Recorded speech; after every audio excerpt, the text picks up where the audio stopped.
Pues vamos allá. Buenas tardes a todas y bienvenidas a este super taller y esta super masterclass que tenemos hoy titulada Misiones científicas de la Agencia Espacial Europea. Y es que hoy vamos a aprender un poco cómo es trabajar en un centro de operaciones científicas con mentoras de STEM Talengel. Intervendrán Rocío Guerra, coordinadora de las operaciones científicas de la misión Gaia, y también Santa Martínez. Ella es coordinadora del procesamiento científico y archivo de las misiones Bepi Colombo y Lluís. El objetivo de esta masterclass es acercar las misiones científicas de la Agencia Espacial Europea, conocida como ESA, a vosotras, alumnas del programa STEM Talengel, y que conozcáis en detalle cómo es trabajar en un centro de operaciones científicas, donde se realiza la planificación de las observaciones, y desde donde se procesan, controlan y archivan todos los datos que se obtienen de los satélites. Todo esto desde la experiencia de dos mujeres que coordinan a los equipos de trabajo que hacen todo esto posible. Así que para ello, como os decía, contaremos con dos ponentes españolas de excepción, como son Rocío y Santa. Bienvenidas a las dos y muchísimas gracias por estar hoy aquí con nosotras. Hola Laura, muchas gracias. Bienvenidas. Ya os veo a las dos, perfecto. Muchas gracias. Buenas tardes a todas. Pues muchísimas gracias por uniros y por cedernos parte de vuestro tiempo hoy con las alumnas de STEM Talengel y todo vuestro. Adelante cuando queráis. Voy a compartir, que eso también es un challenge para mí.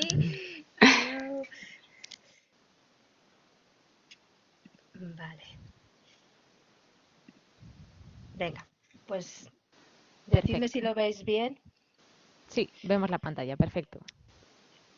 Ya ahora escucho un eco del que hemos hablado antes, pero bueno, no creo que sea un problema. Te escuchamos perfectamente. Yo me quito cámara y micro y así todo vuestro. Pues bueno, como ya nos ha hecho una pequeña presentación, Rocío y yo queríamos un poco que captaseis, ¿no?, qué es esto de trabajar en un centro de operaciones científicas y, como bien habéis dicho, la verdad es que es apasionante. A ver si conseguimos un poco con esta charla pues transmitiros esa pasión que nosotros sentimos y lo interesante que es realmente trabajar, ¿no?, en la Agencia Espacial Europea y en particular en un centro de operaciones científicas. Entonces, antes de empezar con la siguiente slide, Rocío, si puedes ir a la siguiente, lo que queríamos un poco mostraros es qué significa esto de las misiones científicas y, bueno, pues poner un poco en el contexto de la Agencia Espacial Europea, porque en la Agencia Espacial Europea realmente pues cubrimos un montón de actividades, ¿no? Entonces, lo que le llamamos los pilares de la Agencia Espacial Europea, las grandes áreas que cubrimos en la Agencia Espacial Europea, pues están aquí reflejadas en estos dibujos que veis aquí.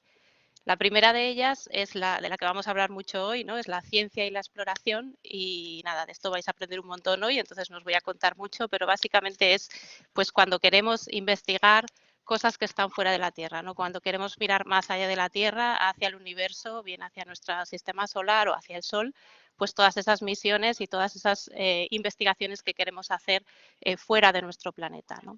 En el segundo dibujo, que es el dibujo verde que veis ahí, que le llamamos las aplicaciones, pues en esto es ya cuando miramos realmente hacia nuestra Tierra. Todas esas actividades que cubren el área de observación de la Tierra. Pueden ser bien misiones meteorológicas, misiones de telecomunicaciones, de navegación, cuando queremos realizar geoposicionamiento, cualquier cosa que sea vigilancia global, ¿no?, de nuestro planeta, monitorizar lo que está pasando, pues todas esas misiones o todas esas actividades están cubiertas dentro de este área, que es el área de las aplicaciones. Luego tenemos otro área, que es el área que veis aquí en azul, que es el área de seguridad y protección, ¿vale? Todo lo que signifique proteger nuestro planeta, todas aquellas misiones y actividades que signifiquen vigilar qué es lo que está pasando cerca de nuestro planeta, bien sea pues basura espacial para intentar proteger que no haya colisiones inesperadas de objetos artificiales que hemos enviado nosotros cerca de nuestro planeta, o bien objetos celestes, objetos naturales, como por ejemplo asteroides, pues de gran tamaño, que queremos también monitorizarlos y controlarlos de alguna manera para asegurarnos que no colisionan contra nuestro planeta. Entonces, todo lo que sea seguridad y protección está abarcado dentro de este área. Y luego, por último, pues todas aquellas infraestructuras y todos aquellos, digamos, servicios que se necesitan necesitan para mantener todas las misiones de las que hemos hablado anteriormente, ¿no? Por ejemplo, el área del transporte espacial, los lanzadores. Este es un área que también cubrimos dentro de la Agencia Espacial. Otro, por ejemplo, las operaciones, ¿no? Cómo operamos todos esos satélites que mandamos para hacer estas investigaciones o para cubrir todos estos servicios. Y los sistemas de seguimiento que tenemos desde la Tierra, pues las antenas, los sistemas de control que utilizamos desde Tierra para poder controlar todas estas misiones. Bueno, pues estos 4 son los grandes pilares de la Agencia Espacial Europea y nosotras hoy nos vamos a centrar en el primero, en el que veis ahí de primero, que es la ciencia y la exploración. ¿Podemos ir a la siguiente, Rocío?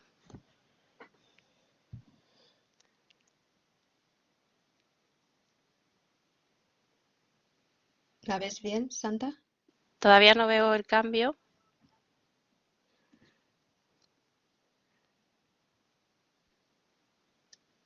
Está cambiada ya.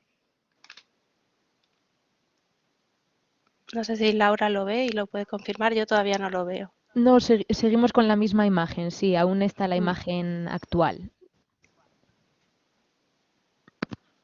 A ver. Ahora. Me va a compartir. Perfecto. Ahora. Fenomenal. Pues dentro de esta área de ciencia y exploración, pues tenemos la gran suerte de que el centro de las operaciones científicas de todas las misiones que tiene la Agencia Espacial Europea está en España y en concreto está en un sitio que se llama Villafranca del Castillo. Para aquellos que viváis en Madrid, pues a lo mejor lo conocéis.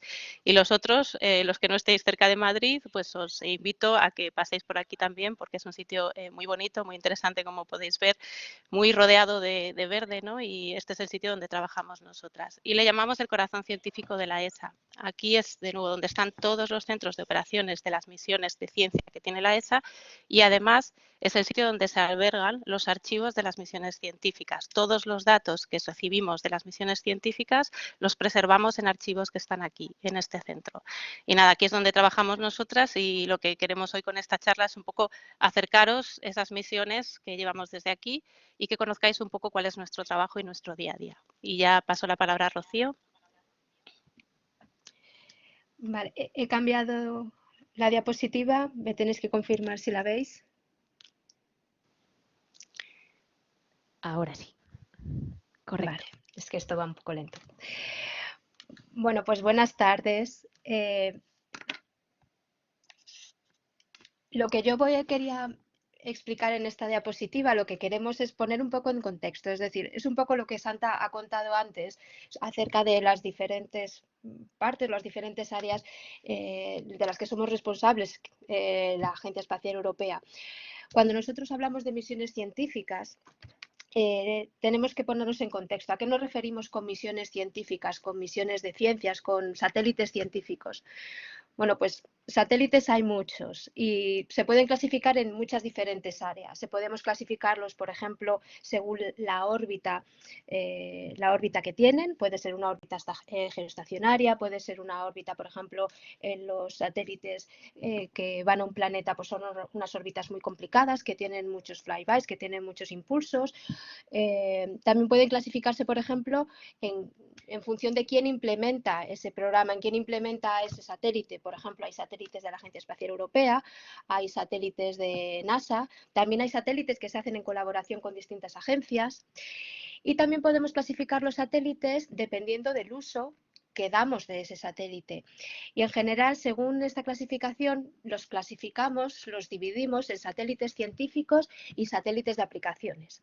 Los satélites científicos o de investigación, pues claramente son aquellos que nos van a ayudar a entender un campo, a entender algo nuevo. Es decir, nosotros vamos a recopilar datos que nos van a servir para tener más información y para investigar sobre un objeto, sobre un evento, sobre un fenómeno. Mientras que los satélites de aplicaciones, con ellos en principio no vamos a aprender nada nuevo, no van a servir para que nosotros tengamos más conocimiento, podamos hacer investigación, sino que simplemente vamos a aplicar lo que ya sabemos para obtener un beneficio. En los satélites científicos, igualmente, hay de muchos tipos. Podemos tener satélites de observación de la Tierra, que, por ejemplo, en estos últimos años son muy importantes para entender las causas, para entender los efectos del cambio climático.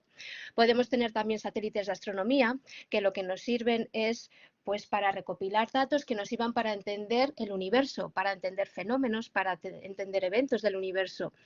Un subconjunto de estos son los satélites del sistema solar, que van, como su propio nombre indica, lo que van a hacer es que nos ayuden a entender los objetos, los eventos, los sistemas del sistema solar. Es, como ya digo, un subconjunto de los satélites astronómicos. Sin embargo, como ya veremos a lo largo de la presentación, pues hay algunas diferencias y en general los consideramos pues, en una clasificación diferente. Los satélites de aplicaciones, pues como bien ha dicho Santa antes, pues pueden ser aplicaciones meteorológicas, pueden ser aplicaciones de navegación, por ejemplo, los satélites que se lanzan en constelaciones para todos los sistemas de posicionamiento global, o pueden ser también satélites de comunicaciones que nos permiten tener comunicaciones por telefonía, nos permiten tener televisión por satélite. Pues en esta charla nosotros nos vamos a enfocar en dos tipos de satélites, los satélites de astronomía y los satélites de sistema solar. Puesto que Santa le encanta la misión, pues vamos a tomar como ejemplo Bepi Colombo para hablar de cómo son los satélites que se dedican a explorar el sistema solar. Como yo trabajo en Gaia y también me gusta mi misión, pues vamos a tomar Gaia como ejemplo de qué es un satélite de astronomía y qué características tiene. ¿Veis esta nueva slide? Ahora está la pantalla en negro de momento.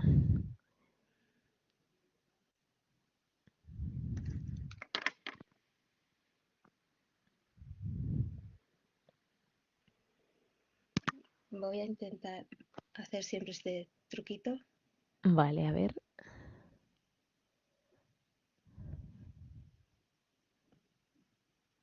De momento todavía no.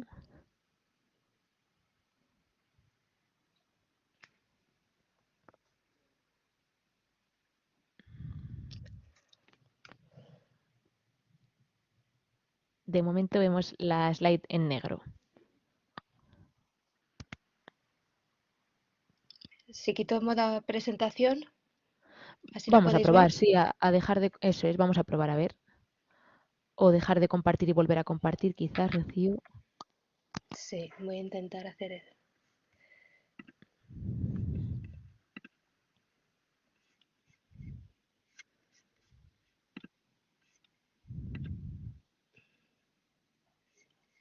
Ahora vemos ya la pantalla.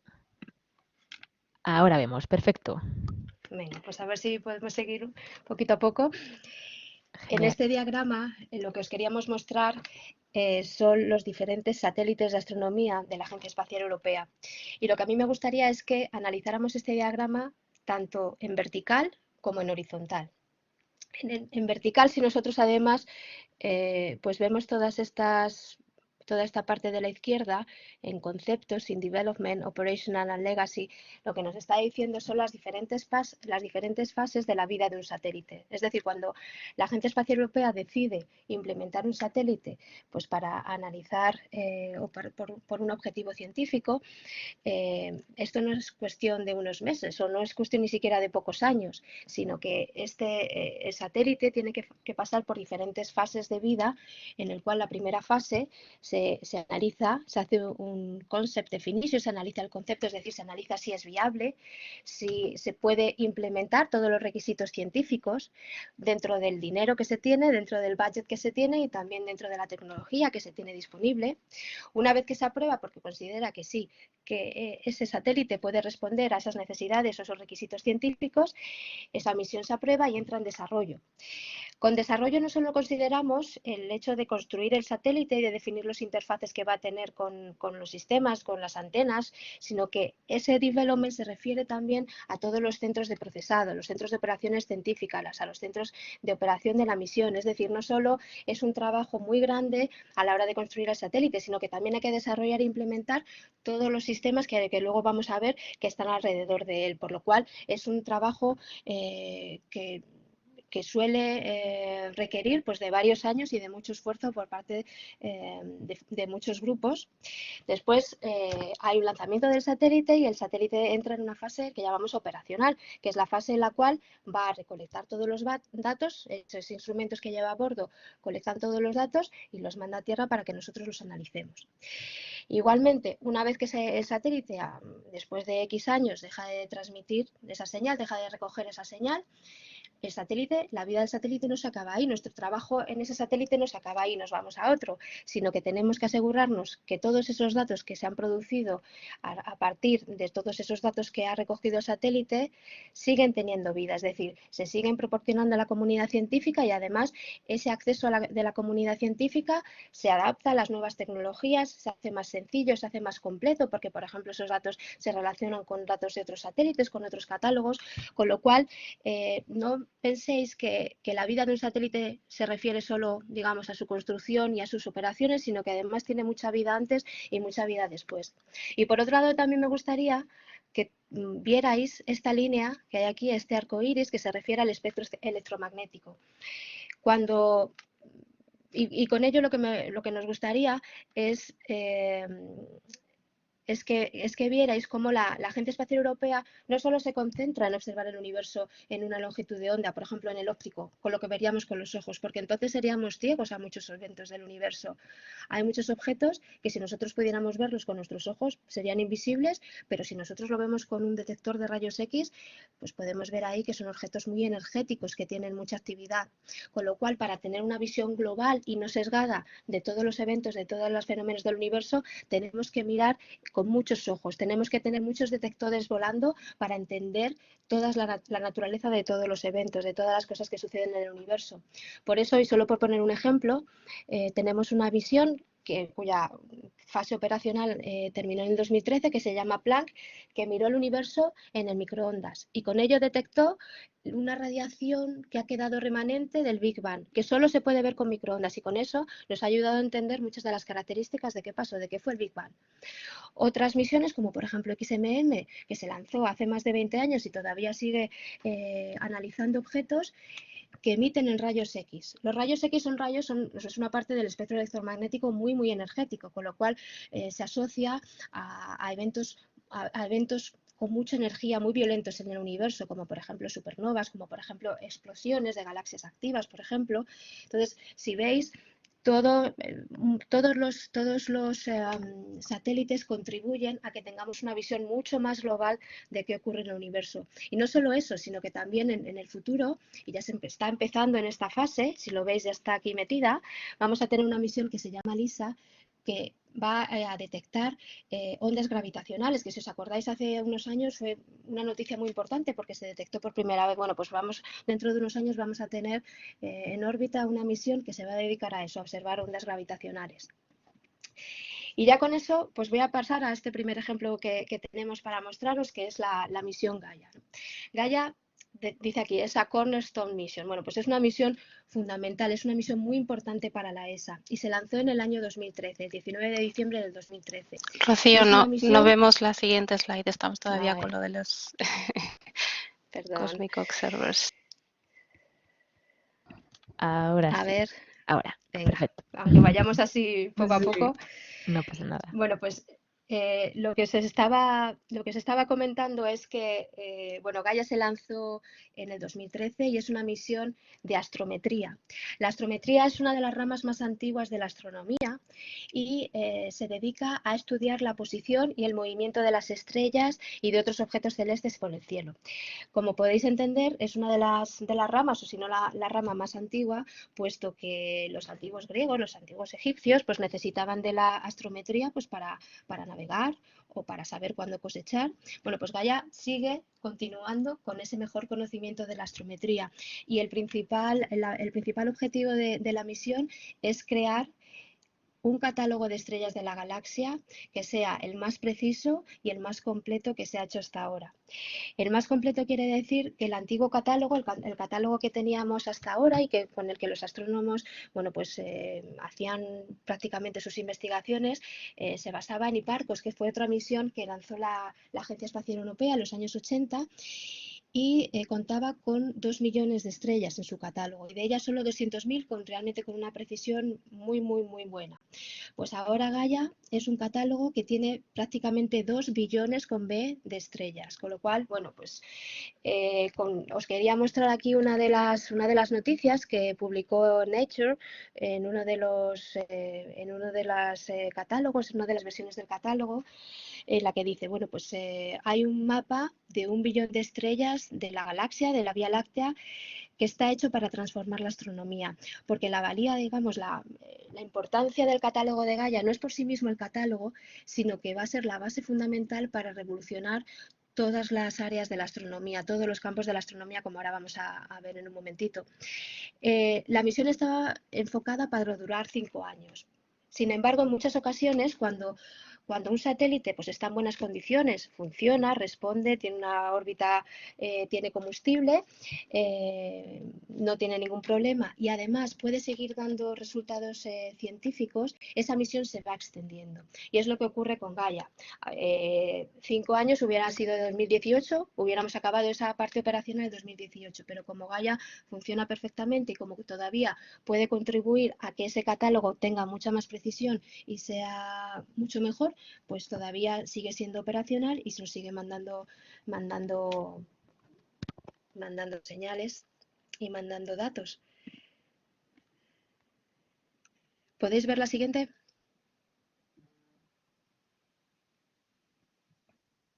Sí, sí que lo vemos, perfecto. Pues Gaia está basado en un concepto que se llama paralaje, es decir, que Gaia crea el catálogo a partir de un concepto que llamamos paralaje y aunque parezca que es algo que no entendemos o que no va nada con nosotros, está muy interiorizado porque es lo que utilizamos con nuestros ojos. Y a mí me gustaría, no sé si esto lo habéis hecho alguna vez, pero que hicierais un pequeño experimento. Si nosotros ponemos un dedo así delante de nosotros y lo vemos primero con un ojo tapado y luego tapando el otro ojo, si veis la posición del dedo con respecto al fondo que tengáis, vais a ver que no está en el mismo sitio. Yo, por ejemplo, ahora mismo veo mi dedo más desplazado y si lo miro con el otro, lo veo un poco más desplazado a la izquierda. Eso se llama paralaje. Y la importancia de la paralaje es que nosotros sabemos la distancia entre nuestros dos ojos y también podemos calcular el ángulo de la línea de visión de nuestro ojo con el dedo y de nuestro otro ojo con el dedo. Es decir, si veis aquí el dibujo, si este es un ojo y este es otro ojo y este es el dedo, como conocemos este ángulo porque lo podemos medir y conocemos la distancia entre nuestros dos ojos, aplicando trigonometría podemos conocer esto. Esto es la distancia de nuestra cara a nuestro dedo, es decir, que nosotros con la paralaje podemos calcular distancias. Cuando esto lo descubrieron los astrónomos de hace cientos de años, dijeron, bueno, esto es maravilloso, porque con eso podemos conocer la distancia a las estrellas. La distancia a las estrellas es uno de los parámetros más difíciles de calcular. Pero había un problema. El problema es que la distancia entre nuestros ojos es muy pequeña para que nosotros, en el caso de las estrellas, podamos poder percibir este ángulo. Es muy, muy, muy pequeño este ángulo en el caso de las estrellas y con nuestros ojos no podemos detectarlo. Sin embargo, los astrónomos encontraron una manera de que esta distancia, que no fuera la de nuestros ojos, fuera suficientemente grande y además con el desarrollo de los telescopios pudiéramos ver mejor este ángulo para que pudiéramos calcular la distancia a las estrellas. Y fue utilizar este truco de poder hacer observaciones en un lado de la órbita, desde la Tierra en un lado de la órbita con respecto al Sol y justamente en el otro lado. Es decir, si esto se hace en primavera, esto se puede hacer en invierno. Y de esa manera tendríamos un baseline, una línea suficientemente grande para detectar la distancia a las estrellas.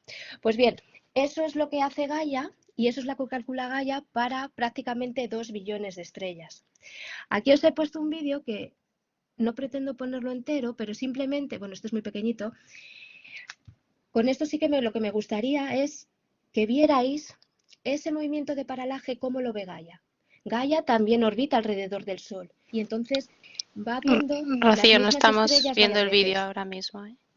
Vaya, bueno, creo que aquí hay un problema con la presentación. Bueno, simplemente el vídeo lo que venía es un poco a ver de una manera muy visual cómo Gaia veía esas diferencias que hemos visto nosotros tapando un ojo y tapando otro.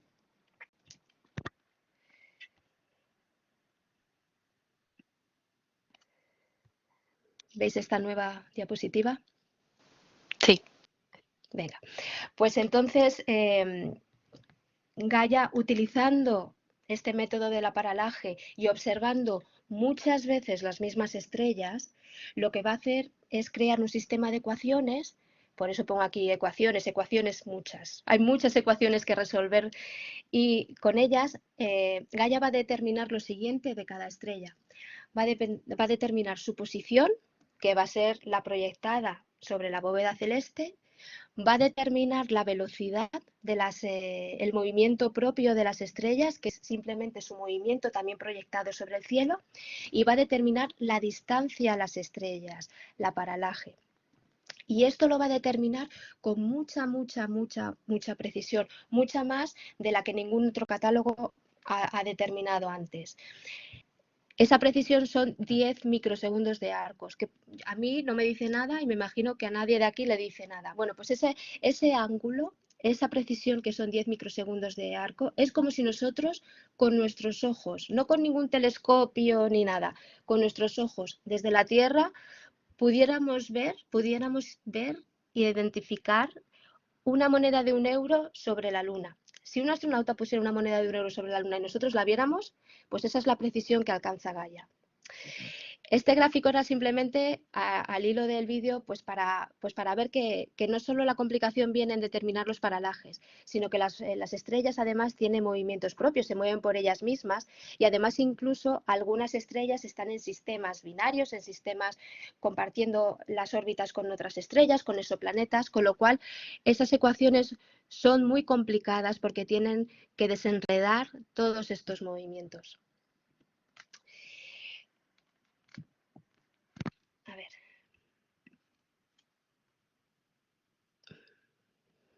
¿Veis esta nueva diapositiva? Sí. Venga. Pues simplemente quería, con unas comparaciones muy burdas, pues explicar por qué es tan importante el catálogo de Gaia y por qué transforma la astronomía. Perdonadme por estas comparaciones porque efectivamente son muy burdas, pero yo creo que se entiende bien. Por un lado, por esa precisión tan grande. Es un poco como cuando nosotros tenemos un GPS, ¿no?, en el coche y nosotros queremos ir a cenar pues, a un restaurante de una ciudad que no hemos estado nunca. Lo que nos vale es que si nosotros ponemos la dirección en ese GPS, nos lleve a la puerta del restaurante, pero no que nos deje 10 kilómetros, porque si nos deja 10 kilómetros, pues no nos sirve de mucho, ¿no? Pues podríamos preguntar y llegar al restaurante, pero realmente con el GPS no llegamos al restaurante. Pues eso pasa también en la astronomía. La astronomía actual ahora mismo detecta eventos y detecta fenómenos que son muy pequeños y si esas medidas con las que utilizan no son suficientemente precisas, esos fenómenos se quedarían diluidos en el propio error de la medida. No sabríamos si, por ejemplo, detectamos un exoplaneta, pues porque es un error de la medida porque realmente existe un exoplaneta. Ese catálogo es también muy importante porque nos va a permitir tener una muestra mucho más grande. Cuando nosotros nos llaman a veces y nos dicen, oiga, ¿usted a quién va a votar en las elecciones? Pues esos datos serán más o menos representativos en función de cuánta gente pregunten. Es decir, no es lo mismo que pregunten a 10 personas que pregunten a 2 millones. Cuando han preguntado a 2 millones, pues los resultados que se obtienen son mucho más representativos. Entonces, no es lo mismo tener 200.000 estrellas para poder entender fenómenos que tener 2 billones de estrellas. Vamos a tener una muestra muy grande para entender cómo funcionan, cuántas clases de estrellas hay, cómo se comportan. Y por otro lado, el catálogo de Gaia permite que tengamos una máquina del tiempo, porque hemos dicho, con Gaia vamos a poder conocer las posiciones, las velocidades, las distancias y también, que no lo he dicho antes, vamos a poder conocer también las temperaturas, otros parámetros de las estrellas, como por ejemplo la velocidad con la que se aleja o la que se acerca. Bueno, pues con todo eso nosotros vamos a poder hacer modelos que vayan para atrás, que se extrapolen y vayan para atrás y seamos capaces de ver qué ha pasado en la galaxia y en la Vía Láctea hace billones de años cuando se formó. Es decir, podemos conocer con ello cómo se formó nuestra galaxia. Y entonces muy rápido, y teniendo en cuenta que no funcionan los vídeos, quería enseñaros esta diapositiva, que confirmarme por favor si se ve. Se ve y vemos el vídeo de arriba a la De derecha. arriba, en el de abajo pienso que no. Bueno, pues una de las aplicaciones más importantes de Gaia es el entender o hacer arqueología de la galaxia. Arqueología de la galaxia quiere decir que podamos entender cómo se formó la galaxia y por qué tiene la forma que tiene. La galaxia, nuestra Vía Láctea, es una galaxia con forma de disco y además tiene muchas partes. Tiene un núcleo, tiene un disco fino, tiene un disco más grueso. Bueno, pues entendiendo qué diferentes tipos de estrellas hay, cómo se mueven y cómo se comportan, vamos a poder entender en qué época se formó cada parte y por qué se formó. Por ejemplo, uno de los estudios o de las investigaciones más chulas que hemos tenido de las últimas versiones de los catálogos es, por ejemplo, saber que el disco no es un disco así plano como puede ser así un disco de vinilo, sino que se retuerce en los bordes. Y entendiendo cómo se mueven esas estrellas, qué movimiento tienen, de qué tipo son, qué temperatura tienen, qué brillo, pues se pueden hacer hipótesis y que además se confirman eso con el catálogo de Gaia, con las observaciones, que hace billones de años hubo una interacción con una galaxia que se llamaba Sagitario y eso deformó la estructura de nuestra galaxia, haciendo que fue un poco como si se tirara una piedra en un lago, ¿no? Que empiezan a salir como onditas y durante un tiempo pues la superficie del lago está distorsionada. Pues eso es lo que ha pasado con la galaxia, con nuestra galaxia, con la Vía Láctea. Hubo una galaxia mucho más pequeña que chocó y entonces lo que hizo fue cambiar la forma del disco, cambiar la forma de nuestra galaxia. Pues ese tipo de cosas se pueden saber con Gaia.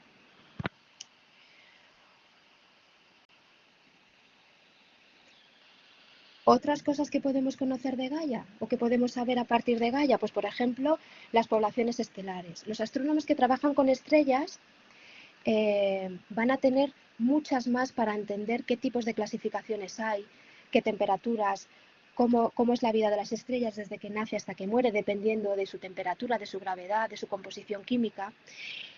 Esto es un diagrama de las estrellas que se obtuvo con el catálogo anterior.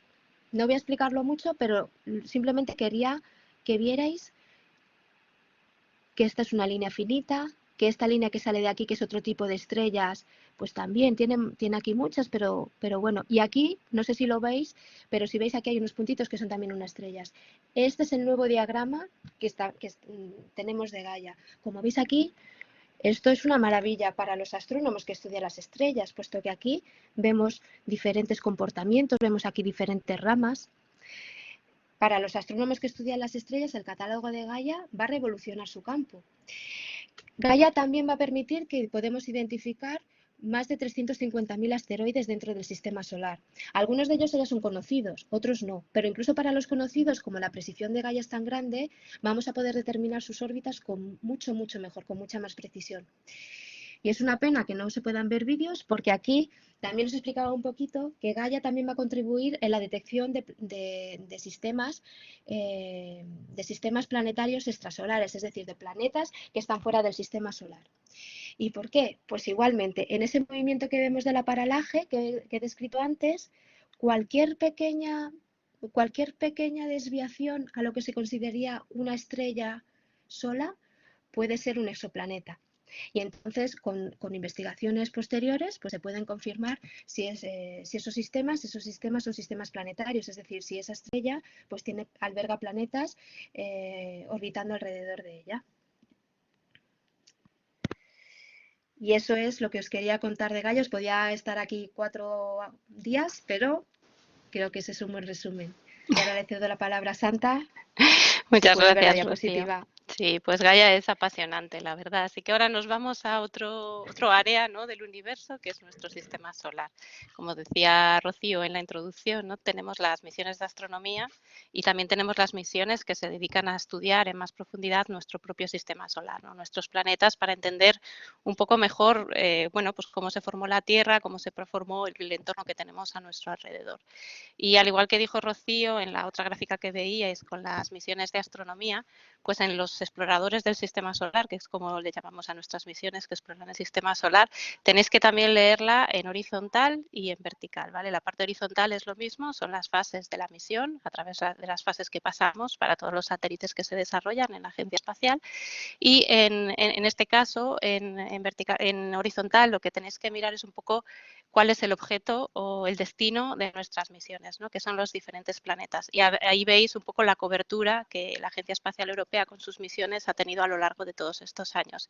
En el centro, las que veis son las que están ahora mismo operacionales y como podéis ver, pues tenemos un montón, ¿no? Quería destacar algunas, por ejemplo, tenemos la misión Cassini-Huygens, que es una misión que fue en colaboración con la NASA y con ella conseguimos aterrizar por primera vez pues, en una parte del sistema solar muy alejada que no se había aterrizado antes, que es en Titán, en la luna más grande de Saturno, y fue pues, un evento muy significativo, fue en el 2005 y ha proporcionado pues, muchos datos, ¿no? Para la exploración de esa parte del sistema solar.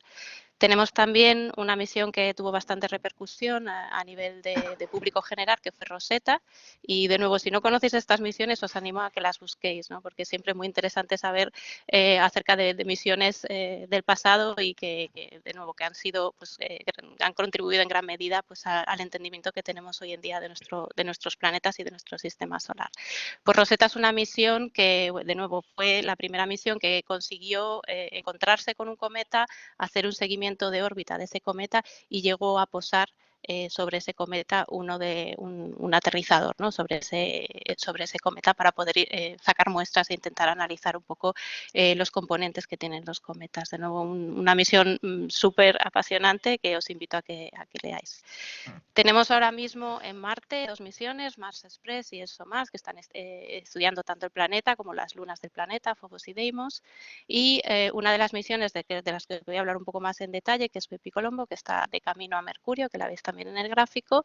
Y una de las futuras misiones que tenemos, también súper interesante y para la que también trabajo yo, que es JUICE, que se lanzará el año que viene, en abril del año que viene, y su objetivo es las lunas de Júpiter, el sistema de Júpiter, ¿no? Y en concreto, pues las lunas Ganímede, Europa y Calisto son las lunas en particular que va a estudiar en más detalle.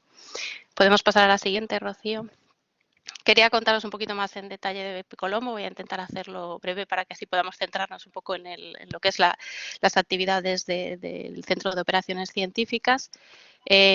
Puedes ir si quieres a las siguientes, simplemente para indicaros que hay unos dibujos muy interesantes, os dejamos el link luego allí para que lo veáis, pero son unos dibujos muy interesantes que se explican un poco los objetivos científicos de la misión desde un punto de vista un poco más general. Aquí quería profundizar un poco en por qué, ¿no? ¿Por qué queremos ir a Mercurio? Podéis pensar, pues es un planeta que está relativamente cerca y qué es lo que nos puede interesar.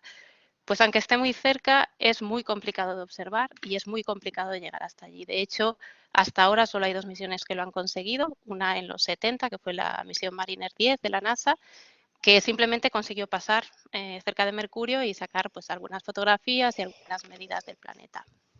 Y la otra misión fue Messenger, que se lanzó en el 2004, pero empezó a orbitar solo en el 2011. Y ahora ya os empezáis a hacer una idea de lo complicado que es llegar hasta allí y orbitar este planeta, ¿no? Porque se lanzó en el 2004, pero no entró en órbita hasta el 2011.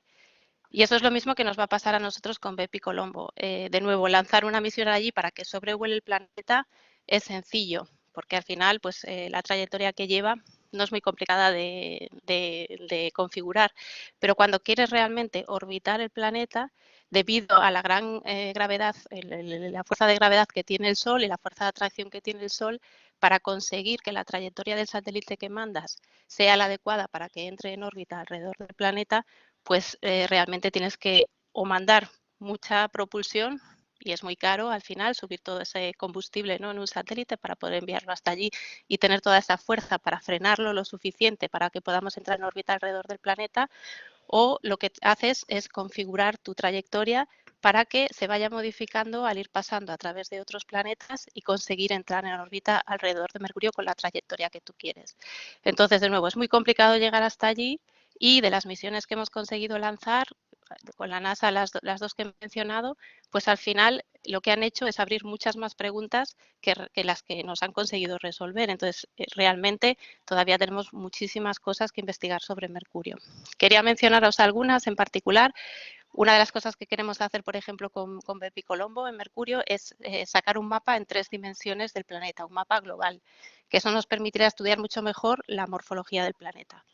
Hay otras cosas, como por ejemplo las que podéis ver ahí en las imágenes, ¿no? En la imagen de abajo de la derecha, pues intentar ver qué son esos depósitos, ¿no?, de hielo que se ven en las zonas polares de Mercurio. Intentar investigar si es hielo de agua y de dónde viene, si lo podemos cuantificar. Entonces, bueno, como veis, hay un montón de preguntas que queremos resolver con esta misión, porque hay muchísimas incógnitas y queremos ahondar un poco más. Pues el campo magnético, cuál es su origen, porque no se pensaba que lo pudiese tener, y va en contra un poco de los modelos que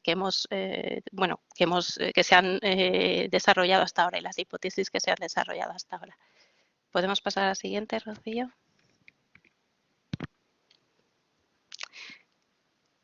Muy brevemente, es un satélite muy complejo, es un satélite tecnológicamente muy complejo. Llevamos 2 orbitadores, los que veis ahí, es una colaboración entre la Agencia Espacial Europea y la Agencia Espacial Japonesa. Entonces veis ahí que tiene 2 orbitadores, uno que le llamamos MPO y el otro que le llamamos MMO.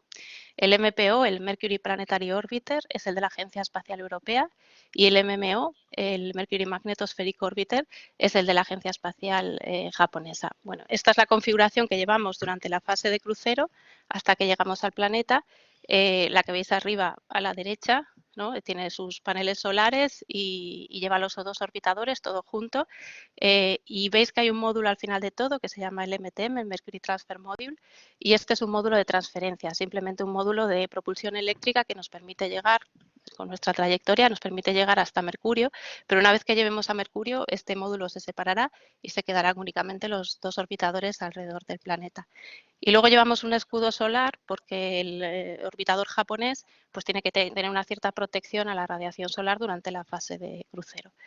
De nuevo, tecnológicamente es uno de los satélites más complejos que hemos desarrollado en la Agencia Espacial Europea, y todo esto tiene un montón de consecuencias, ¿no?, para cómo hacemos las operaciones científicas nosotros luego desde Tierra. ¿Podemos pasar a la siguiente, Rocío?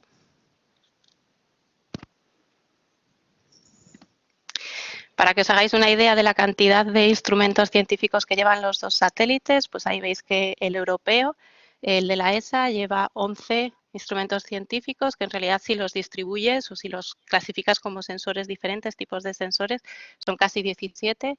Tenemos cámaras, un altímetro láser, tenemos detectores de partículas, tenemos un equipo de radiociencia. Entonces, bueno, un montón de instrumentación que es como poner un laboratorio, ¿no?, un laboratorio científico alrededor del planeta. Y estará sobre todo dedicado al estudio de lo que es el planeta, la superficie, la composición, el interior del planeta. Y luego tenemos el japonés, que tiene 5 instrumentos científicos y están sobre todo diseñados para estudiar lo que es el entorno del planeta, ¿no?, el campo magnético, la interacción con las partículas del Sol, el viento solar. Y bueno, para que veáis un poco la complejidad, y las banderitas que veis al lado de los instrumentos científicos es el instituto principal que es responsable de ese instrumento. Y eso, de nuevo, añade una complejidad adicional a lo que tenemos que hacer luego para coordinar las operaciones científicas, porque tenemos que poner de acuerdo a todos estos instrumentos, todas las peticiones, todos los objetivos que ellos quieren conseguir, los tenemos que poner de acuerdo desde el Centro de Operaciones Científicas para asegurarnos que todas esas observaciones que quieren hacer se llevan a cabo. Siguiente, Rocío. Bueno, la trayectoria ya la he explicado, simplemente para que veáis un poco que tardamos 7 años en llegar a nuestro destino final, que es Mercurio, y para eso tenemos que hacer pues unas maniobras de gravedad asistida cerca de planetas. Hemos ya pasado por la Tierra, hemos pasado por Venus 2 veces y tenemos que pasar por Mercurio antes de finalmente quedarnos en la órbita final 6 veces. Ya lo hemos hecho una vez y yo creo que en la siguiente slide deberían ver pues la imagen del último, lo que le llamamos flyby o maniobra de gravedad asistida. Pues esto es cuando pasamos por Mercurio la última vez, en octubre del año pasado, y el siguiente flyby o maniobra de gravedad asistida que haremos de Mercurio será el 23 de junio de este año. Así que nada, estad muy atentos porque pronto podemos ver nuevas imágenes, ¿no?, pasando por Mercurio. Siguiente, Rocío. Y bueno, para que veáis un poco nuestra configuración ya cuando lleguemos al planeta, pues como decía, durante la fase de crucero que le llamamos, durante toda la trayectoria de los 7 años, vamos como en forma de stack, todos los dos orbitadores van juntos como el módulo de transferencia, pero cuando ya lleguemos a finales del 2025 a Mercurio, los dos orbitadores se separarán y estas son las órbitas finales que tendremos alrededor del planeta. Y como ves, son un poco complementarias, ¿no? Una más, está más cerca de la otra y eso es precisamente porque los objetivos de cada orbitador son diferentes. Uno va a mirar más hacia el planeta y el otro orbitador, pues el objetivo es un poco mirar el entorno del planeta y por eso tiene una trayectoria un poco diferente. Bueno, esto es una breve introducción a Bepicolombo y ahora yo creo que Rocío os va a contar un poco más qué es lo que se hace exactamente desde nuestro centro, ¿no? El centro de operaciones. Sí, muy bien. Como dice Santa, cuando hemos empezado conjunto, nos hemos separado hablando de las características de Gaia, hablando de las características de Bepicolombo y ahora nos volvemos a juntar, porque ahora vamos a hablar de cómo o por qué es necesario un centro de operaciones científicas y no solo eso, sino lo que vamos a ver. No solo es necesario un centro de operaciones científicas, sino muchas más cosas para poder obtener, para poder producir los outputs, las cantidades o los parámetros de cada satélite, de cada misión. Esta primera slide, lo que nos gustaría dejar claro y que todos tuviéramos claro es que cuando un satélite recoge los datos de sus instrumentos y los manda a través de las ground stations, a través de las antenas a tierra, esos datos en general no son los que va a utilizar los astrónomos, los datos finales. No son, ni es el catálogo de Gaia, ni es una lista de posiciones y de velocidades de las estrellas, ni tampoco es un mapa en 3 dimensiones de Mercurio, de la superficie de Mercurio. Simplemente cuando los satélites contactan con la antena y les transmiten todos los datos que han recogido sus instrumentos, son esos, son los resultados o son las medidas que han hecho sus instrumentos y todas esas señales, toda esa telemetría, pues tiene que limpiarse, tiene que calibrarse y tiene que procesarse hasta un punto en el que lleguemos a obtener las medidas, los resultados que queremos, que son útiles para la comunidad científica. Es decir, que no solo nos podemos quedar con estos sistemas, con el segmento del espacio es el satélite y con las antenas. Necesitamos muchas más cosas aquí para poder llegar a los productos finales que son realmente pues, los productos científicos que van a ser útiles a los astrónomos, a la comunidad científica. Entonces, esa imagen que acabo de enseñar se completa añadiendo todas estas cajas y todos estos nombres de actividades y de centros. Aparte del segmento del espacio, que es el que hemos hablado, el satélite y el instrumento que recoge los datos, necesitamos también lo que llamamos un ground segment, un segmento de tierra. Y ese ground segment está dividido en 2 partes a su vez. Un operations ground segment, un segmento de tierra de operaciones, y un science ground segment, un segmento de tierra científico. Podríamos decir a muy grandes rasgos que el centro de operaciones el centro de tierra de operaciones, lo voy a llamar Operations Ground Segment, es el encargado del satélite en sí mismo. Es decir, en recoger la señal del satélite, pero también asegurarnos de que el satélite funciona como se espera. Es decir, que tiene una órbita adecuada, que nosotros le mandamos los comandos para que se mueva, para que todos los instrumentos estén correctos y para salvaguardar la salud de ese satélite. Y el procesado científico, es decir, el convertir esa señal que recibimos de los instrumentos en las cantidades finales que queremos, pues en la lista de posiciones y de velocidades y de paralajes y en las medidas fundamentales de Mercurio, pues eso corresponde al Science Ground Segment. En principio y en general para los satélites que dependen solamente de ESA, o en muchos casos, en muchas colaboraciones, el segmento de operaciones, es decir, tanto las Ground Stations como el Mission Operations Center, es responsabilidad de la ESA. Ahora lo veremos un poquito más en detalle. Y el Science Ground Segment, en general, está compuesto por el Science Operations Center, por el SOC, que es en el que nosotras trabajamos, Y además hay que hacer unos procesados adicionales. En general se necesita de otros institutos, de lo que llamamos un consorcio de procesado que siempre se crea alrededor de la misión, en el que todo ese procesado continúa, se especializa y en ello se producen pues muchas de las cantidades, esos outputs finales, ¿vale?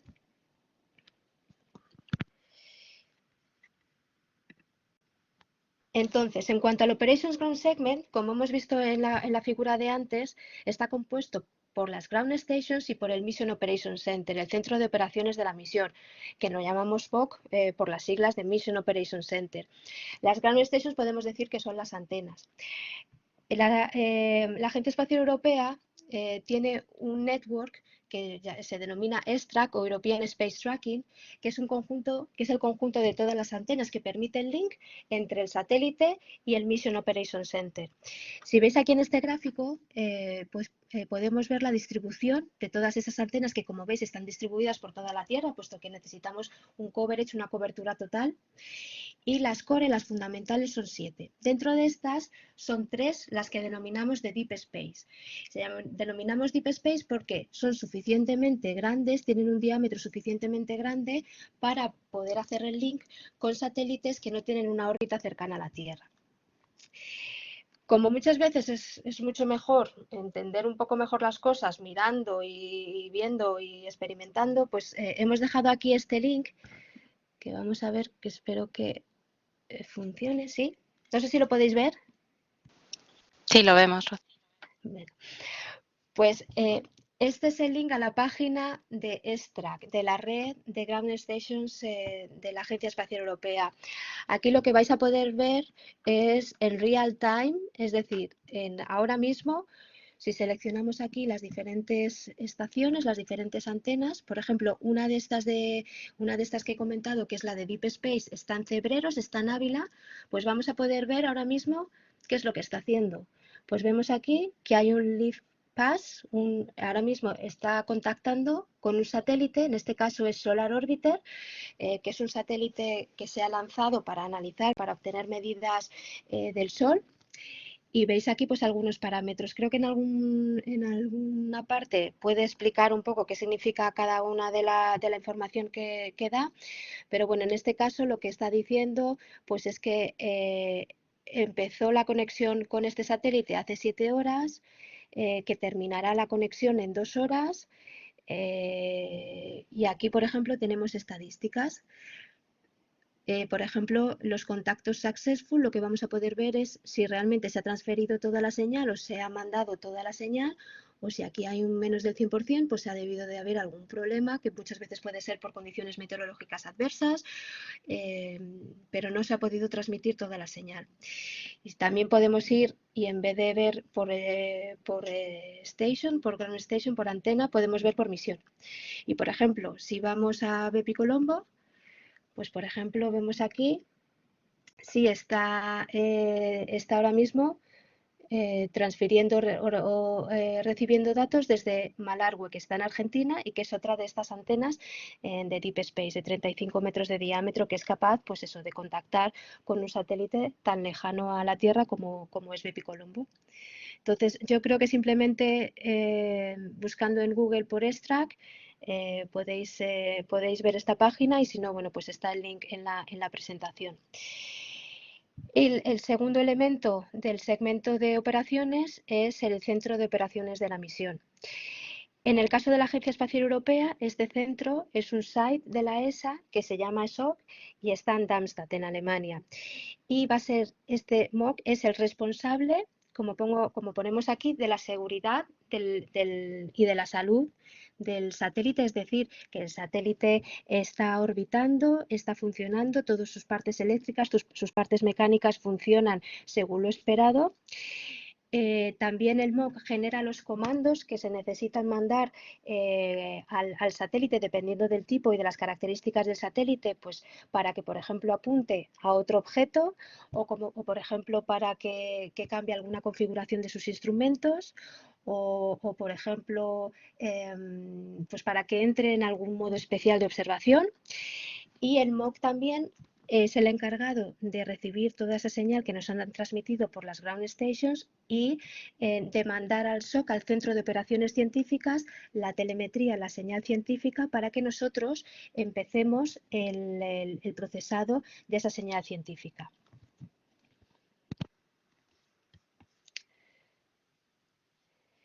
Si vamos a la siguiente diapositiva, tenemos otro elemento en esta cadena que sigue en el ground segment y es el Science Ground Segment, lo que nosotros llamamos SOC. El Centro de Operaciones Científicas, que como muy bien ha comentado Santa y además nos ha enseñado esta foto tan bonita del entorno en el que trabajamos, está situado en Madrid, en Villanueva de la Cañada, y allí es donde vamos a recoger esa señal que nos manda el MOC, esa señal científica. Vamos a recibir y archivar toda esa telemetría que llega del MOC. Vamos a comenzar un procesado inicial de esa señal. Como decía antes, pues hay que corregirla de distintos efectos, hay que calibrarla y hay que empezar un procesado inicial. Como parte de ese procesado inicial, una de las cosas más importantes que vamos a hacer es asegurarnos de la calidad de los instrumentos a bordo. Por ejemplo, si nosotros tenemos una cámara, como es el caso de Gaia, que es como una cámara de fotos, tiene un montón de píxeles, un montón de CCDs. Si hubiera, por ejemplo, un problema en un CCD, pues nosotros tenemos que estar encargados de detectar que hay un problema y si podemos, pues intentar corregirlo, pues enviando comandos al satélite, pues por ejemplo, para que entre en un modo seguro o que cambie, por ejemplo, el voltaje de alguno de los CCDs o alguno de los instrumentos. Todo eso es responsabilidad del SOC. Es responsabilidad que nosotros nos aseguremos de que los instrumentos a bordo funcionan adecuadamente. Otra de las responsabilidades del SOC es archivar los productos científicos que se generan a partir de esa telemetría que recibimos. El archivo de las misiones es una parte muy importante de las actividades que se realizan en el SOC y hay un equipo dedicado exclusivamente a desarrollar, a implementar y a mantener todos esos archivos de todas las misiones. Y también como parte de esas responsabilidades, nuestra otra actividad, otra tarea que necesitamos es poder distribuir toda esa telemetría, todo ese procesado inicial que generamos, si os acordáis, al resto de centros del consorcio para que sigan procesando pues, según las características de la misión. La distribución de todos esos datos es también una responsabilidad del Science Operations Center, del SOC. Y todas esas actividades que acabo de listar ahora son actividades de downlink, es decir, son actividades que parten de la telemetría que recibimos del MOC, es decir, se inician cuando nosotros recibimos la señal que nos transmite el Mission Operations Center. Hay también otras actividades que van en sentido contrario, es decir, para que el MOC sea capaz de planificar y de la misión, es decir, de ver cuándo un satélite tiene que apuntar a este objeto o tiene que modificar algún parámetro de sus instrumentos, tiene que tener el input del SOC, porque nosotros somos los que vamos a determinar si tiene que mirar o tiene que observar este objeto o tiene que cambiar pues algún parámetro de los instrumentos. Entonces, también una parte fundamental del SOC es también coordinar esas operaciones, eso es lo que llamamos Science Operation Request, que mandamos al MOC, porque el MOC es el que se encarga de empaquetar todo eso y a través de las ground station enviarle todo ese commanding de nuevo al satélite, bueno, pues para que reaccione y responda pues a ese request que nosotros le hemos hecho. Y eso es lo que se llama uplink. Bueno, downlink evidentemente es de arriba abajo, ¿no? Tiene más sentido, que es la señal que viene del satélite, nosotros la procesamos, y el uplink es al revés. Nosotros queremos interaccionar con los instrumentos, pues necesitamos mandar al MOC todas nuestras requests, todas nuestras peticiones.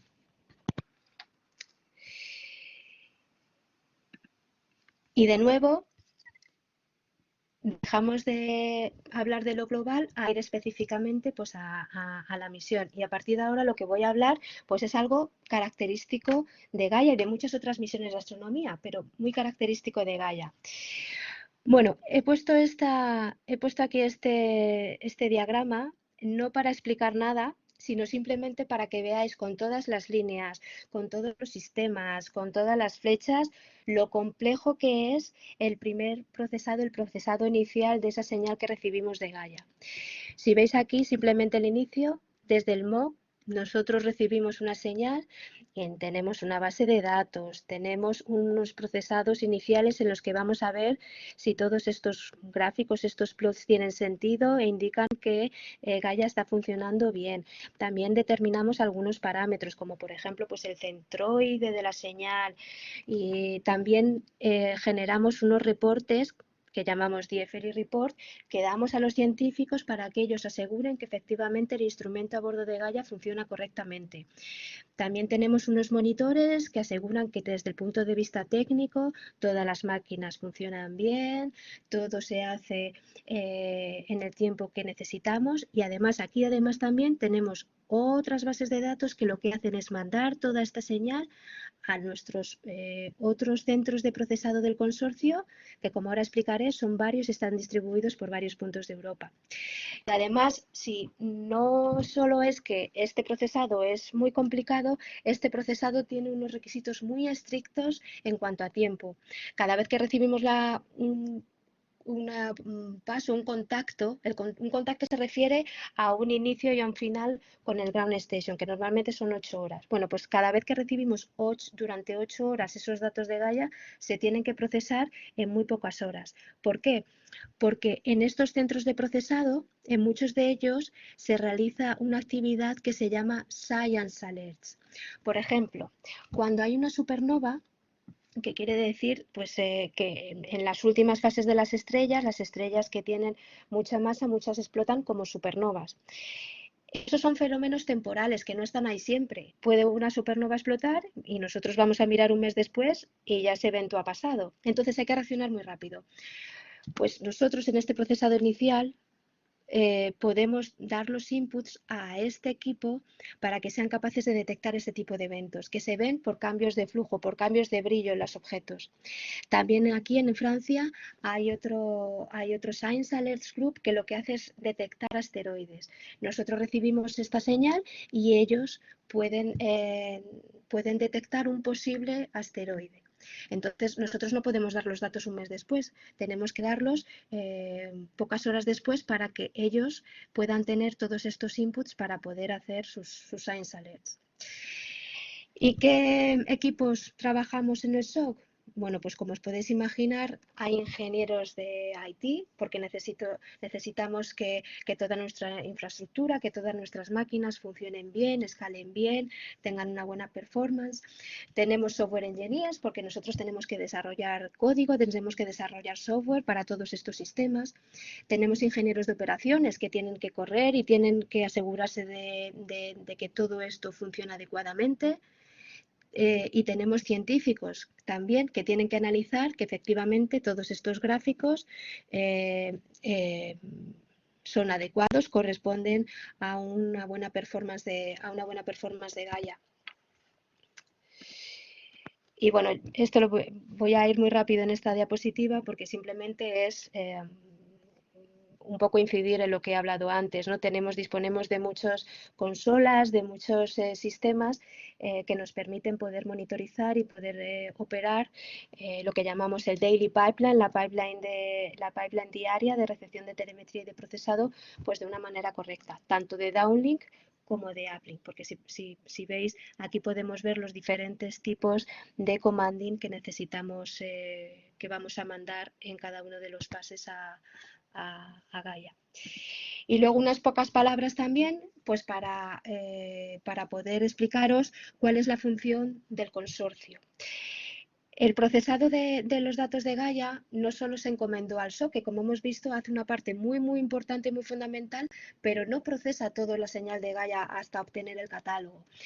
El procesado de Gaia fue dado a un consorcio que se llama Gaia Data Processing Analysis Consortium, que está formado por más de 450 miembros y que tiene, pues igualmente o igual que el SOC, tiene software developers, tiene científicos, tiene ingenieros, y que está dividido en lo que llamamos unidades de coordinación, que son aquellas que lo que hacen es desarrollar los algoritmos para poder procesar todos estos datos hasta llegar al catálogo de Gaia, hasta llegar a todas estas listas de posiciones y de velocidades y de distancias. Y 6, lo que llamamos Data Processing Center, los centros de procesados, que están distribuidos en diferentes partes de Europa, en Cambridge, en Ginebra, en Toulouse, en Barcelona.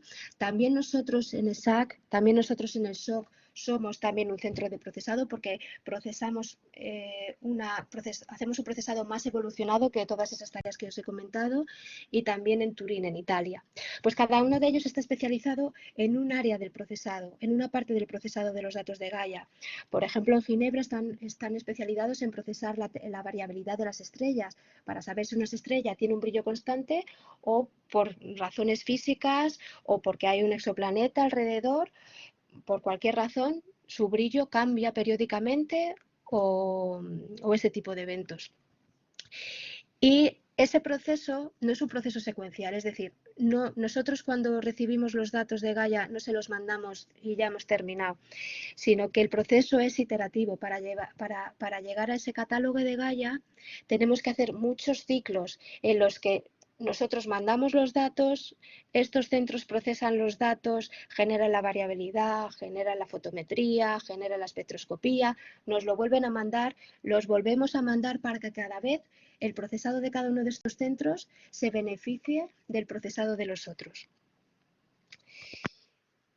Y esto es de una manera, de una manera muy esquemática y muy rápida, porque es lo que acabo de comentar, lo que quiere un poco explicar este gráfico, no como es un proceso iterativo en el que DPCE, que es nuestro SOC, va mandando y recibiendo datos de los distintos centros de datos hasta que al final se llega a un resultado óptimo y se publica todo eso, lo que llamamos data release. Y mi última diapositiva pues es para mostrar pues el último paso de este procesado, que es la publicación del catálogo. Gaia no va a publicar un único catálogo al final de su vida, cuando ya tengamos todos los datos recogidos, al final de los X años que dure Gaia, sino que a lo largo de su vida se van a ir publicando diferentes versiones de ese catálogo. Hasta ahora hemos publicado 2 versiones del catálogo, lo que llamamos Gaia Data Release 1 y Gaia Data Release 2. Pues bueno, ahora el 13 de junio del 2022, es decir, en un mes, se va a publicar la tercera versión del catálogo de Gaia, lo que vamos a llamar Gaia Data Release 3. El archivo es no solamente para la comunidad científica, no solamente para los astrónomos. Cada una de vosotras, hoy, mañana, para el Gaia Data Release 3, puede entrar en este link, que es el link del catálogo de Gaia, y puede seguir todos los tutoriales que hay. Hay unos más sencillos, otros más complejos, pero hay muchas cosas que se pueden hacer. Podéis descargar los datos de Gaia y podéis jugar con los datos de Gaia. Entonces, en esta tabla, evidentemente no vamos a ir por todos estos, el contenido del Data Release, pero simplemente lo que quería enseñaros es ver cómo a lo largo de todos estos años en los que Gaia ha ido recogiendo más y más datos, pues el catálogo está cada vez más completo. Y al final, el último catálogo, que se hará pues alrededor del 2030 o según el desarrollo de la misión, pues tendremos el catálogo final en el que todas estas cantidades tendrán la mayor precisión posible y la máxima completitud posible. Entonces, bueno, estad atentas porque, bueno, el Gaia Data Release 3 es al final pues la culminación de todo este esfuerzo y bueno, es lo que decía, no solamente para los astrónomos, se puede acceder al catálogo de Gaia a todos los niveles y siempre se pueden aprender cosas de astronomía desde el catálogo de Gaia. Y ahora cedo la palabra de nuevo. Ay, perdón, me quedaba esta última parte que simplemente, bueno, pues es un poco el reconocimiento, ¿no?, a todas estas personas. Estas son, bueno, fue un meeting de DIPAC, del consorcio, no están todos, pero está mucha gente representativa y bueno, como gracias al esfuerzo de toda esta gente y de su buena coordinación, pues Gaia es un éxito. Y ahora sí le paso de nuevo la palabra a Santa. Gracias, Rocío. Bueno, pues Rocío ha hecho mucho hincapié, ¿no?, en el procesado distribuido especialmente que se necesita para Gaia, porque es uno de los aspectos más importantes en su centro de operaciones científicas. Sin embargo, hay otros tipos de misiones, por ejemplo, Bepicolombo, en las cuales hay otros aspectos que hay que tener en cuenta cuando se diseñan, no solo los sistemas, pero también cuando se define un poco los perfiles que se necesitan para el equipo que lleva el centro de operaciones científicas. Y quería que vieseis un poco unos cuantos que son los más importantes que hemos tenido que tener en cuenta para Bepicolombo cuando diseñamos las dos cosas, los sistemas que tenemos y el equipo y la gente que va a utilizar esos sistemas, ¿no? El primero, que es una misión muy corta. Tardamos 7 años en llegar a Mercurio, pero una vez que llegamos allí vamos a estar solo 1 año orbitando el planeta. Y posiblemente, si podemos, si los sistemas aguantan, 1 año más de extensión. Pero el entorno en Mercurio es muy extremo y puede ser que los sistemas no aguanten. Como decía antes, tenemos una cantidad de instrumentos científicos muy compleja. Tenemos 11 solo en el orbitador europeo de muy diferentes tipos, que si realmente los dividimos en sensores son alrededor de unos 17. Y todos ellos tienen objetivos científicos, capacidades y necesidades completamente diferentes. Los recursos de nuestros satélites son limitados. La temperatura tiene que estar controlada, tenemos que asegurarnos que la mantenemos por debajo de una temperatura límite. La potencia que podemos utilizar para utilizar los instrumentos, utilizar los diferentes tipos de unidades del satélite es también limitada y el volumen de datos que podemos transmitir es también limitado. Entonces tenemos que tener todo esto en cuenta cuando realizamos la planificación de las observaciones que queremos realizar de Mercurio. Como decía, es un entorno muy extremo. Las temperaturas en Mercurio van desde los menos 180 grados centígrados hasta los 450 grados centígrados. Entonces los equipos del satélite y los instrumentos científicos se van a degradar a lo largo del tiempo y van a sufrir un montón. Esto es muy crítico tanto para el satélite como para los instrumentos científicos. Luego tenemos un montón de objetivos científicos. Queremos responder un montón de preguntas sobre Mercurio. Por supuesto, cada uno de los instrumentos va a colaborar con sus medidas y necesitamos que ellos colaboren entre sí. Necesitamos que compartan datos y que los datos estén disponibles a todo el equipo científico desde el principio. Y tenemos una funcionalidad especial en Bepicolombo que no es muy común en otros satélites, pero se está empezando a utilizar ahora en los satélites que estamos desarrollando, como en JUICE o en Solar Orbiter, que la mencionaba antes Rocío, que es la descarga selectiva de datos. Podemos almacenar a bordo datos de alta resolución, no descargarnos de esos datos de alta resolución, bajarlos solo en resolución baja y decidir desde tierra si merece la pena descargarnos los datos de alta resolución. Y por supuesto esto es para ahorrar el volumen de datos que transferimos. Entonces necesitamos muy rápidamente mirar los datos que nos están llegando, comprobar, analizar esos datos que estamos recibiendo de baja resolución y decidir si queremos enviar comandos al satélite para que nos mande los datos de alta resolución. Y en las siguientes slides solo quería reflejar muy rápidamente un poco pues pantallazos de los diferentes sistemas que tenemos. Por supuesto, con todas estas digamos, limitaciones y aspectos que he mencionado del satélite y de la misión, lo que necesitamos es que nuestras operaciones, puesto que tenemos muy poco tiempo y queremos hacer muchas cosas, que sean lo más eficientes posibles. El sistema de planificación que estamos desarrollando y el equipo que va a realizar estas operaciones tiene que trabajar de la manera más eficiente posible. Tenemos que tener una capacidad muy rápida de reacción según los datos que recibamos en tierra. Entonces, bueno, para que veáis un poco, estas son algunas imágenes del sistema de planificación que tenemos, en los que tenemos que darle a los científicos que tienen que tomar las decisiones toda la información que puedan para planificar correctamente sus observaciones, que toda la información de contexto que creamos que puede ser necesaria para tomar esas decisiones la tengan disponible y de la mejor manera, de la manera más visual posible. Entonces, como os podéis imaginar, para desarrollar todos estos sistemas necesitamos un montón de perfiles diferentes, ingenieros de software, científicos, ingenieros de infraestructura, gente que pueda diseñar este tipo de sistemas y que realmente cuando lleguemos allí lo utilicemos y lo tengamos para que funcione de la manera más eficiente y poder maximizar los resultados que obtenemos de la misión. ¿Puedes ir a la siguiente, Rocío?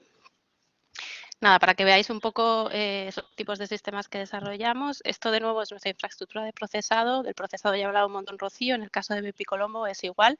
Tenemos una parte de procesado en el centro de operaciones y otra parte de procesado distribuida que lo hacen las instituciones que son responsables de los diferentes instrumentos científicos, pero al final todos esos datos acaban en el centro de operaciones científicas y los mandamos al archivo para que se publiquen para la comunidad científica. Siguiente, Rocío. Como hablaba, es muy importante en Bepicolombo que analicemos los datos cuanto antes. Entonces, tenemos un sistema de visualización y análisis de los datos científicos que nos proporciona toda la información que necesitamos para tomar las decisiones muy rápidamente. En cuanto recibimos la telemetría, en cuestión de horas, como mucho días, somos capaces de visualizar los datos, de visualizar aquellas partes de los datos que nos interesan para tomar las decisiones. Luego los científicos los analizarán en más detalle, pero esto es a lo que le llamamos una reacción rápida para poder planificar las observaciones que se van a realizar a la semana siguiente. Y bueno, aquí simplemente para que veáis un poco cuando pasamos por la Tierra, pues que efectivamente en el monitor de radiación solar vemos un poco, ¿no?, los cinturones de radiación que causa el campo magnético alrededor de nuestra Tierra, pues vemos un poco cómo pasa esa señal, ¿no?, hace estos montañas así que está pasando por los cinturones de Van Allen. La siguiente, Rocío. Y ya finalmente, pues el archivo, ¿no?, que hemos hablado un poco, que aquí en ESAC, en el centro donde trabajamos, pues tenemos también el archivo de todas las misiones científicas. Simplemente mencionar que para las misiones planetarias tenemos un archivo único, es lo que le llamamos un archivo multimisión, donde todos los datos de todas las misiones planetarias están en el mismo archivo. Y durante un periodo de tiempo, esos datos que recopilamos, le llamamos que son propietarios o privados, solo están disponibles a las instituciones que son responsables de los instrumentos científicos, pero después de un periodo, que normalmente es alrededor de unos 6 meses, se convierten en datos públicos y cualquier persona de la comunidad científica o cualquier persona del público general puede acceder a estos datos. Nada, os invito a que entréis y en el caso de Bepicolombo, pues pongáis EMCAM, que esta es la cámara de monitorización, que ya hay imágenes muy interesantes de cuando pasamos por la Tierra, por Venus y por Mercurio. Así que nada, podéis echarles un vistazo, que es siempre muy interesante trabajar directamente, ¿no?, con los datos y especialmente con las imágenes de las misiones. Y yo creo que con esto, bueno, pues acabar con que tengáis un poco una idea del equipo que tenemos, en torno a unas 20 personas. Este es solo el equipo de Bepicolombo. Y bueno, pues diferentes tipos de perfiles, culturas, gente de diferentes nacionalidades y un equipo súper motivado que al final es un poco un gusto, ¿no?, trabajar sabiendo que tienes un problema hoy y tienes un montón de gente muy experta en campos diferentes que te van a ayudar a resolverlo. Y yo creo que con esto acabamos un poco la parte de Bepicolombo.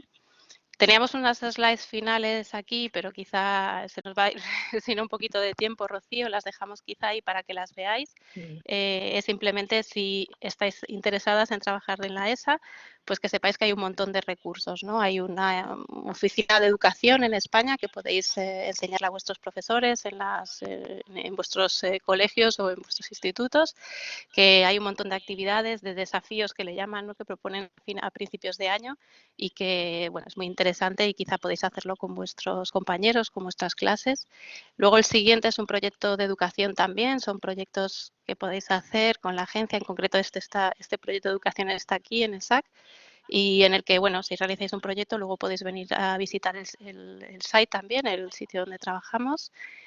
Y luego simplemente una slide, un link que nos parece muy interesante, esto es ya pues un poco para cuando entréis en la universidad, del camino que podéis realizar, ¿no?, si estáis interesados, según lo que os interese más, si os queréis ir más al ámbito tecnológico o al ámbito científico, pues todas las oportunidades que tenéis, de nuevo, os indica ahí, según vuestro perfil y vuestros intereses, pues por dónde os recomendaría que fueseis, pero que sepáis que hay un montón de oportunidades, de becas, de cursos, de opciones y luego, por supuesto, de trabajos a los que podéis optar y, bueno, pues un poco desde los que partimos Rocío y yo también, ¿no? Porque yo, por ejemplo, empecé siendo becaria, un trainee de la Agencia Espacial y al final, pues bueno, esto te motiva tanto que te acabas quedando aquí durante muchos años.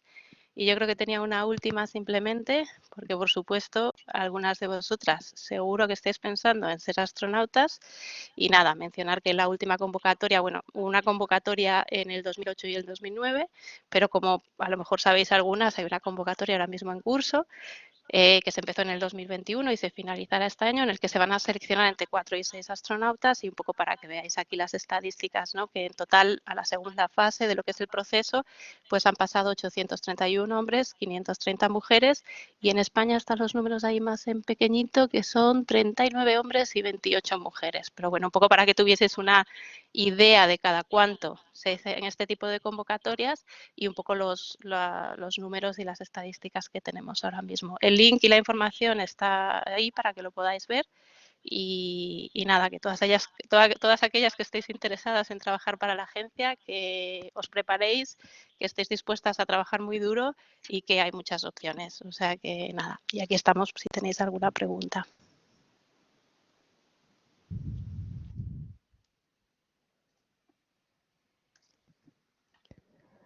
Wow, pues muchísimas gracias porque, madre mía, vamos, yo estaba súper atenta porque me interesaba un montón y porque qué cantidad de cosas, de información, de datos y cuánto por descubrir, la verdad, súper interesante. Muchísimas gracias a las dos.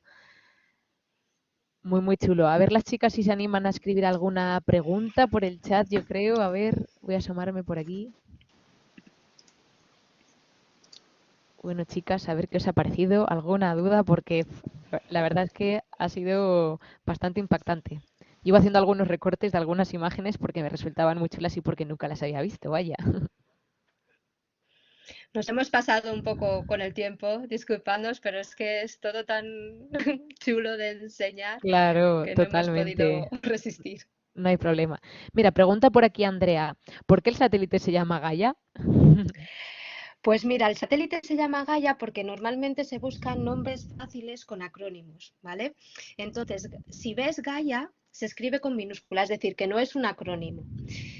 Pero cuando se ideó, cuando se empezó a preparar una misión que realmente hiciera un catálogo de estrellas, Gaia utilizaba una tecnología que no es la misma que hay ahora. Si os digo la verdad, no sé qué significaba el acrónimo, lo puedo buscar, está seguro en internet, pero sí que será Global Astronomy Interferometry Application, creo que es algo parecido.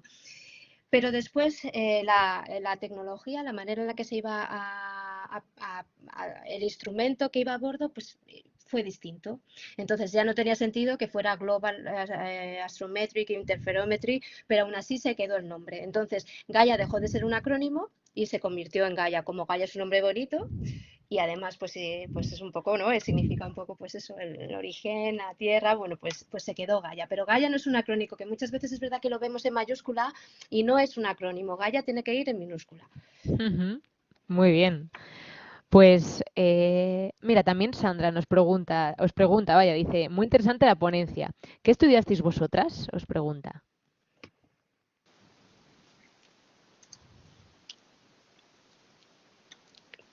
Pues ¿Quién se lanza empiezo primero? contestando yo, Sandra. No ¿Tengo que estar consigo aquí? ponerme... ¿Me oís? Ahora Es te que no escuchamos. consigo Sí, ponerme en unmute, ¿sí? Ah, sí. vale. Voy a ver si no toco nada porque está... Yo estoy aquí Uy, como un DJ porque oyo con eco y me quito el volumen, lo pongo. Pues yo estudié físicas. Bueno, en mi época no había ni créditos, ni no créditos, ni nada, con lo cual tú estudiabas física con 3 años de física, digamos, general y luego te especializabas en los 2 últimos años. Y hice astrofísica.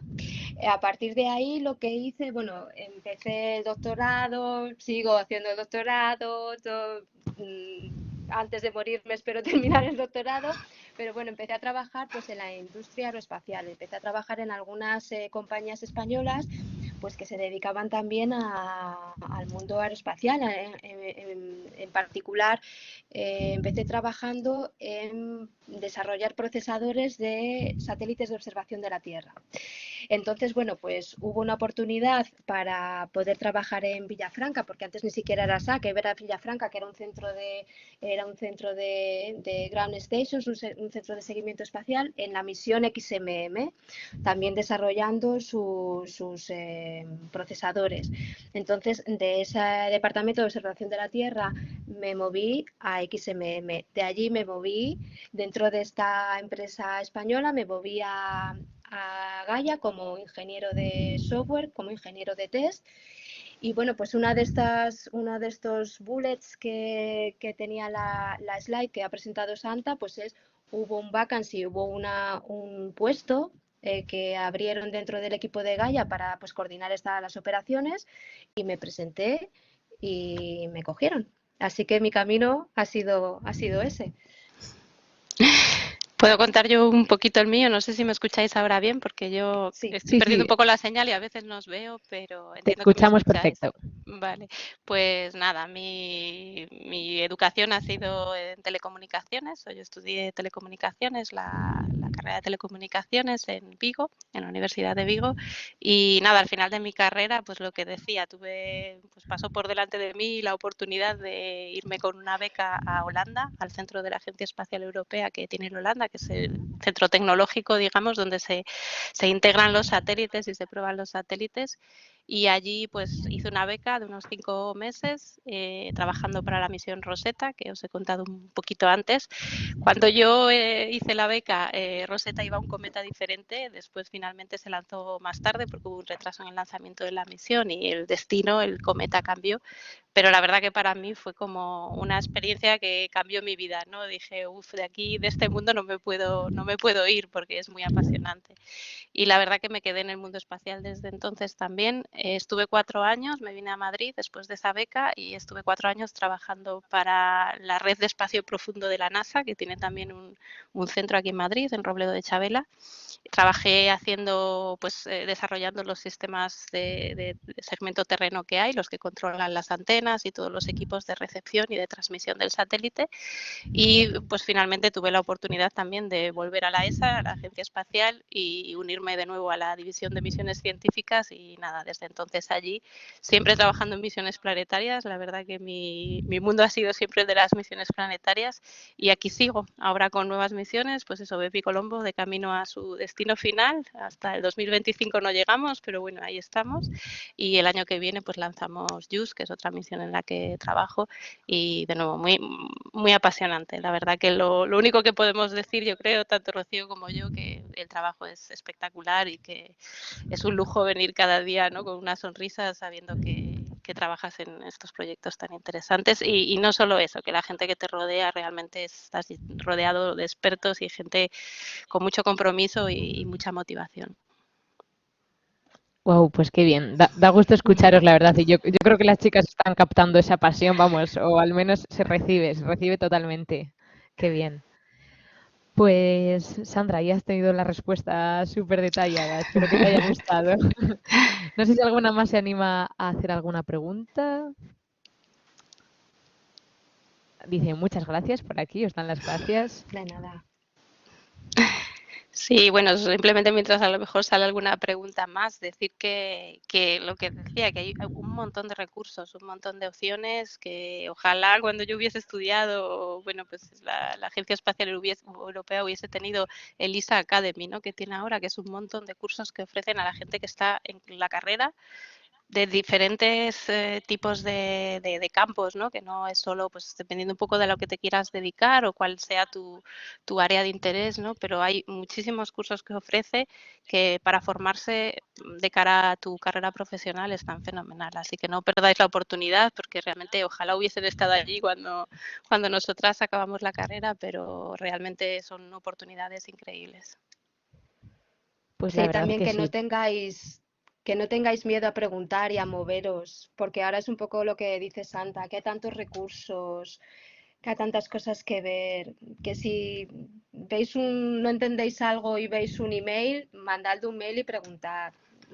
O sea, que no paréis de mover y ver lo que os gusta y ver lo que os gustaría hacer, porque, bueno, todo lo que preguntéis os van a responder y os van a ayudar y os van a guiar. Entonces, bueno, eso, no pararos.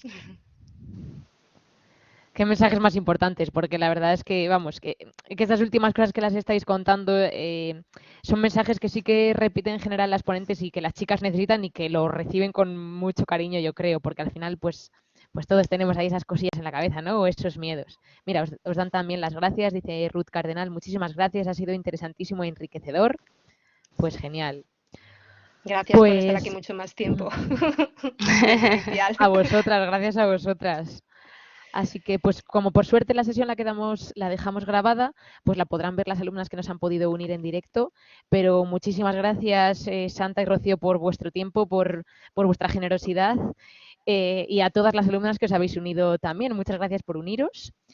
Vamos a concluir aquí la sesión Y a las alumnas, pues contaros que atentas que esta semana tenemos también otra sesión el día 12 con la presidenta de la Fundación, con Verónica Pascual.